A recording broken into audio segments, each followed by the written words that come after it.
AC news కి స్వాగతం. విద్యార్థుల ఆత్మహత్యలకు ప్రధాన కారణం తల్లిదండ్రులు, కార్పొరేట్ విద్యా సంస్థలని ప్రముఖ సైకియాట్రిస్ట్ డాక్టర్ శ్రీనివాస్ తేజ తెలిపారు. శుక్రవారం నెల్లూరు టౌన్ హాల్ రీడింగ్ రూమ్లో విద్యార్థుల తల్లిదండ్రులతో విద్యార్థుల ఆత్మహత్యలపై పేరెంట్స్ అసోసియేషన్ ఆధ్వర్యంలో రౌండ్ టేబుల్ సమావేశం నిర్వహించారు. ఈ రౌండ్ టేబుల్ సమావేశానికి ముఖ్య అతిథిగా వచ్చేసిన ఆయన మాట్లాడుతూ, పిల్లల చావుకు తల్లిదండ్రుల కారణము ఒక ఎత్తు అయితే కార్పొరేట్ కళాశాలలు మరొక కారణమన్నారు. కార్పొరేట్ కళాశాలలో చదివిస్తూ ర్యాంకులు, మార్కులు ధ్యేయంగా విద్యార్థులను మానసికంగా ఒత్తిడికి గురి చేస్తున్నారన్నారు. కార్పొరేట్ కళాశాలల కంటే ప్రభుత్వ పాఠశాలలో చదివే విద్యార్థులకు మానసిక ధైర్యం ఎక్కువగా ఉంటుందన్నారు. అక్కడ ఆటపాటల ద్వారా విద్యార్థులు విద్యను అభ్యసిస్తున్నారన్నారు. కార్పొరేట్ విద్యా సంస్థల్లో మార్కులు, ర్యాంకులు ధ్యేయంగా విద్యార్థులపై రుద్దడంతో వారు మానసికంగా తట్టుకోలేని కారణంగా విద్యార్థులు ఆత్మహత్యలకు పాల్పడుతున్నారన్నారు. విద్యార్థులు ఇష్టానుసారంగా చదివించాలే తప్ప తల్లిదండ్రులు ఇష్టానుసారంగా చదివించడంతో ఒత్తిడి కారణంగా ఆత్మహత్యలకు పాల్పడుతున్నారన్నారు. కోళ్ల ఫామ్లో తెల్లకోళ్లను పెంచినట్లుగా విద్యార్థులను కార్పొరేట్ కళాశాలలో పెట్టి రుద్దడంతో ఈ ఆత్మహత్యలకు పాల్పడుతున్నారన్నారు.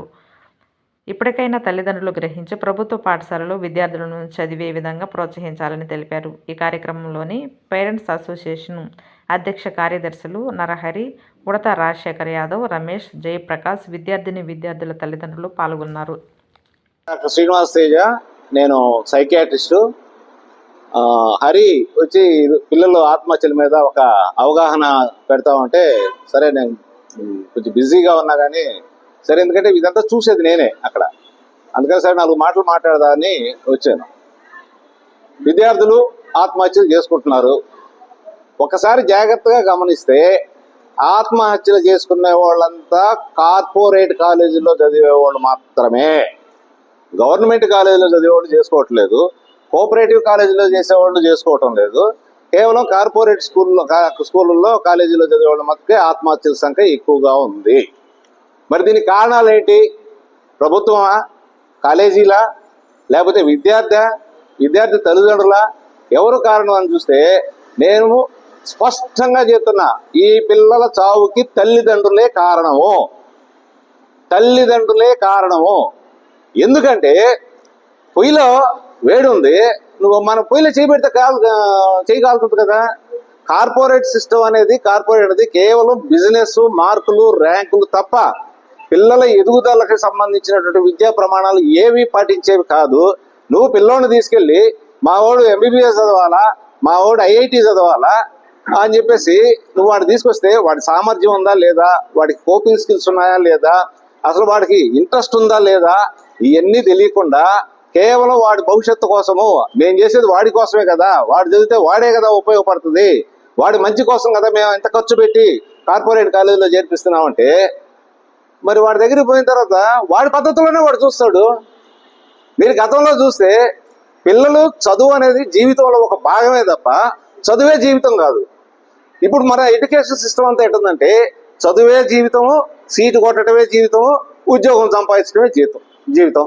ఈ రకంగా ఉండేటప్పుడు పిల్లవాడి ఇష్టంతో కానీ, మిగతా వాడి తెలివితేటలతో కానీ, వాడి ఆసక్తితో కానీ, వాడికి రిలాక్సేషన్ లేకుండా తీసుకెళ్లి పొద్దు నుంచి సాయంత్రం దాకా వాడిని పొద్దున 4 గంటలకు లేపుతారు. 4 గంటలకు లేపిన తర్వాత వాడు గబగబా తయారవుతాడు. క్లాసులు, రీడింగ్ అవర్స్, మళ్ళీ క్లాసులు, మళ్ళీ పోతారు, మళ్ళీ వస్తారు. కోళ్ల ఫారంలో తెల్లకోళ్ళు పెంచినట్టుగా వాళ్ళ ఒక మిషనరీ దాంట్లో తీసుకెళ్ళిన తర్వాత వాడికి రిలాక్సేషన్ ఆడుంది. కాబట్టి చెప్పేది అర్థం కాదు వాడికి, ఎందుకంటే వాళ్ళు ఫాస్ట్గా చెప్పుకుంటూ వెళ్ళిపోతారు. మార్కులు చూస్తే వెనక పడతా ఉంటుంది. నువ్వు ఇంకా చదవాలా అని చెప్తారు. పేరెంట్స్ వచ్చి నువ్వు చదవటం లేదు, నువ్వు మార్కులు తగ్గుతున్నాయి. ఇంత పరిస్థితుల్లో వాడికి విపరీతమైన ఒత్తిడికి గురవుతారు. ఒత్తిడికి గురైన తర్వాత ఒత్తిడికి గురైన అందరూ ఆత్మహత్య చేసుకోరు. దానికి ఏదో వాళ్ళ పద్ధతుల్లో వాళ్ళు ఏదో ప్రయత్నం చేసుకుంటారు, కోపింగ్ స్కిల్స్ డెవలప్ చేసుకుంటూ ఉంటారు, వస్తూ ఉంటారు. కానీ కొద్ది మంది పిల్లల మాటకి ఈ స్కిల్స్ తక్కువగా ఉంటాయి. ఈ తక్కువగా ఉన్న పిల్లలు ఇక నా వల్ల కాదు, లాగాల్సినంత లాగాను, ఇంత మించి లాగటం నా వల్ల కాదు అని వాళ్ళకి అవకాశం దొరికినప్పుడు వాళ్ళ పద్ధతిలో వాళ్ళు ఆత్మహత్య చేసుకుంటూ ఉంటారు. దీని అన్నిటికీ పునాది ఎక్కడుందంటే అసలు పిల్లల్ని తీసుకెళ్ళి ఎల్కేజీ నుంచే నేరుగా తీసుకెళ్ళి బడిలో వేసి అక్కడ లాంగ్వేజ్ నేర్పించకుండా, ఉదాహరణకి మామూలుగా ఈ పెద్ద కాలం వాళ్ళంతా కూడా చదువుకున్నాం. మనం బడిలోకి పోతే వాళ్ళ దగ్గర నుంచి మొదలు పెట్టేవాళ్ళు, తెలుగు నేర్చుకునేవాళ్ళు, చిన్న పాఠాలు నేర్చుకునేవాళ్ళు, తర్వాత ఇంగ్లీష్ నేర్పించేవాళ్ళు. హై స్కూల్కి వచ్చే లోపల మేమంతా ఇంగ్లీష్ మీడియంలోకి మారిపోయినాం. భాష రాకుండా వాడిని ఆ భాషలో చదువు చెప్పడం వల్ల బట్టి మోడ్కి అలవాటు పడతాడు. ఈ బట్టి మోడ్ 1, 2, 3 తరగతుల్లో 6, 7 తరగతుల్లో చెల్లుతుంది. కానీ 10వ తరగతి ఇంటర్మీడియట్కి వచ్చే లోపల ఈ బట్టి మోడ్ చెల్లదు. ఎందుకంటే అంత బట్టి పట్టలేరు. కాబట్టి చెప్పేది అర్థం కాదు. అర్థం కానందువల్ల చదువు భారం అవుతుంది వాడికి. ఈ పక్కనేమో తల్లిదండ్రులు కాలేజీ వాళ్ళు వాడిని నలుపుతా ఉంటారు. కాబట్టి ఈ నలుపుల్లో నుంచి వాడు బాగా నలిగిపోయి స్ట్రెస్కి గురైపోయి ఆత్మహత్య చేసుకునే దానికి అవకాశం ఉంటుంది. ఇది ఒకటి. కానీ అక్కడక్కడ విద్యార్థులు ఆత్మహత్యలు చేసుకుంటూనే ఉంటారు. ఉదాహరణకి ఈ మధ్య మన గవర్నమెంట్ మెడికల్ కాలేజ్లో 2 మెడికల్ స్టూడెంట్స్ చనిపోయారు.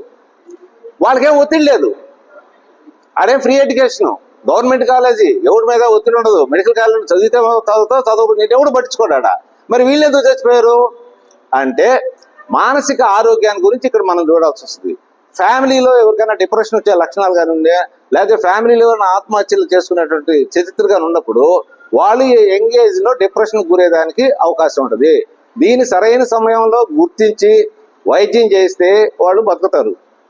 వైద్యం చేయించకుండా వదిలేస్తే మైల్డ్, మోడరేట్, సివియర్ డిప్రెషన్లకు వచ్చి సివియర్ డిప్రెషన్లకు వచ్చినప్పుడు ఆత్మహత్యలు చేసుకుంటారు. ఇక్కడే ఒత్తిడి ఉండదు వాళ్ళకి. చదువు ఒత్తిడి ఉండదు, మిగతా ఒత్తిడి ఉండదు, ఇవన్నీ ఏముండవు. ఇవి కీలకమైనటువంటి పరిణామాలు. మొత్తం ప్రపంచవ్యాప్తంగా చావులను కానీ చూసుకుంటే మొట్టమొదట జనం చచ్చిపోయేదానికి కారణం గుండెపోట్లు, రెండోది పక్షవాతం, మూడోది రోడ్ యాక్సిడెంట్లు. ఈ లెక్కన 1, 2, 3, 4 ర్యాంకింగ్ చేసుకుంటా పోతే ఆత్మహత్యల ద్వారా వ్యక్తులు చనిపోవటం అనేది ప్రపంచంలో పెద్ద లీడింగ్ కాజ్ ఆఫ్ డెత్ లో 10వ స్థానంలో ఉంది. మొత్తం ప్రపంచవ్యాప్తంగా, నాట్ ఓన్లీ ఇండియా. ఇంకా చెప్పాలంటే వాటితో పోలిస్తే మనదే తక్కువగా ఉంది.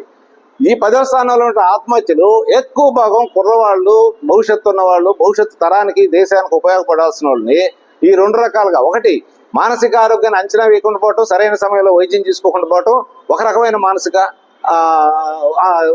డిప్రెషన్ గురయ్యి ఆత్మహత్య చేసుకోవటం. రెండోది మనమే పిల్లల్ని తీసుకెళ్లి ఆ కార్పొరేట్ పొయ్యిలో వేసి వాళ్ళు ఆత్మహత్యలు చేసుకునేటట్టు తయారు చేయటం. మరి దీనికి పరిష్కారం ఏంది? కౌన్సిలింగ్లు పెడతాం. ఏం చేస్తాడు కౌన్సిలరు? ఎడ్యుకేషన్ సిస్టమ్ మార్చమని చెప్పి నా దగ్గరికి వస్తారు. చాలా మంది పిల్లలు వస్తారు ఎడ్యుకేషన్ సిస్టమ్ అంటే. ఇట్టున్నాడు, అమ్మ ఎడ్యుకేషన్ సిస్టమ్ మార్చాలా, చదువు వీటికి ఇబ్బందిగా ఉంది, ఏం చేయాలి సార్? తీసుకో గవర్నమెంట్ కాలేజీలు ఇస్తారు సార్. గవర్నమెంట్ కాలేజీలు ఇస్తారట. మా వాడు ఆడకపోవాలి కదా అంటే గవర్నమెంట్ కాలేజీ వాడు పోవటంలా. సో విద్యార్థుల యొక్క తల్లిదండ్రులు వాళ్ళ వల్లే ఈరోజు కార్పొరేట్ కాలేజీల్లో ఆత్మహత్యలు జరుగుతున్నాయనేది నా అనుభవం, నా ఎక్స్పీరియన్స్. పిల్లల తల్లిదండ్రులతో నా దగ్గరకు వచ్చిన క్లయింట్స్తో మాట్లాడిన తర్వాత చేసేది. మీరు కూడా గమనించారంటే ఇదే జరుగుతుంది. కౌన్సిలర్లు ఉన్నా ఇవన్నా కాదు, అసలు ఎడ్యుకేషన్ సిస్టంలోనే మార్పు రావాలి. దాని గురించి మాట్లాడకుండా ఒత్తిడి తగ్గించేదని కౌన్సిలర్లు పెట్టాలి. ఏం చేస్తాడు? లేదు నాయన ఒత్తిడి గురికొద్దు, చదువు అర్థం కాకనే కదా ఇక్కడికి వచ్చింది, చదువు కష్టమయ్యే కదా ఇక్కడికి వచ్చింది, చదువు భారం అయ్యే కదా ఇక్కడికి వచ్చింది. కాబట్టి పరిస్థితులు లేకుండా చేయటం వల్ల ఆ పిల్లలు కోపింగ్ స్కిల్స్ లేకుండా పోతున్నాయి. ఇంకొకటి, చదువు అనేది ఆటపాటలతో జరగాల్సింది. మామూలుగా విద్యార్థులకి వ్యాయామం కానీ, ఆటలు పాటలు ఇవన్నీ కూడా ఉండాలి. ఒక గేమ్లో ఒక పిల్లోడు ఒక గేమ్ ఆడుతున్నాడు అనుకోండి, చెస్, క్యారమ్స్ ఏదో ఆడుతున్నాడు అనుకోండి, వాడు ప్రతిసారి ఓడిపోతాడు, ప్రతిసారి వాడు గెలవడు, ప్రతిసారి ఓడిపోతాడు గెలుస్తాడు.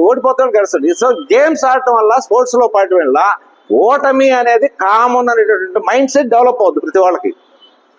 ఈ కార్పొరేట్ చదువులోకి వచ్చే లోపల నువ్వు గెలవాల్సిందే, ఓటమి అనేది లేదు నీకు, నువ్వు వాడి సీటు కొట్టాల్సిందే. ఎలా వీలవుద్ది? మన రాష్ట్రంలో ఉన్నది 5,000 మెడికల్ సీట్లు, రాసేది 4 లక్షలు 5 లక్షలు రాస్తారు. వచ్చేది 5,000 మంది కదా, మిగతా వాళ్ళకి రాదు కదా. ఇది కాంపిటీషను. కాబట్టి కాంపిటీషన్ ఫ్రీగా ఎడ్యుకేషన్ స్ట్రెస్ లేకుండా చదువుకుంటా పోతే నీకు సబ్జెక్ట్ అర్థం అవుతుంది, ఎంట్రన్స్ రాస్తావు, వస్తే పోతావు, లేకపోతే ఇంకో దానికి పోతావు. లేదు నువ్వు ఇదే దానికి పోవాలి. సో ఈ రకమైన అవలక్షణాలు సమాజంలో ఉన్నాయి. కాబట్టి ఈ సమాజ పరిస్థితులు బాగు కాకుండా కౌన్సిలర్లు పెట్టినా, వాడిని రిలాక్సేషన్ థెరపీలు ఇచ్చినా, యోగాలు చేసినా, లేదా వ్యాయామం ధ్యానం చేసుకోండి అని చెప్పినా వర్కౌట్ అయ్యే కాదు. కింద కాలుతా ఉంది, ఆ మంటను తీసేయకుండా సర్దుకో, కింద గుడ్డేసుకో, ఇవన్నీ కుదిరే పని కాదు. కాబట్టి మొత్తంగా మళ్ళీ చెప్తా ఉన్నాను, పిల్లల చావుకి కారణం కేవలం తల్లిదండ్రులు, వాళ్ళ గొంతెమ్మ కోరికలే. అయితే వాళ్ళ గొంతెమ్మ కోరికలు వాళ్ళ పిల్లవాడు భవిష్యత్తు పేరు మీద చెప్తారు, నిజానికి అది కాదు. Thank you.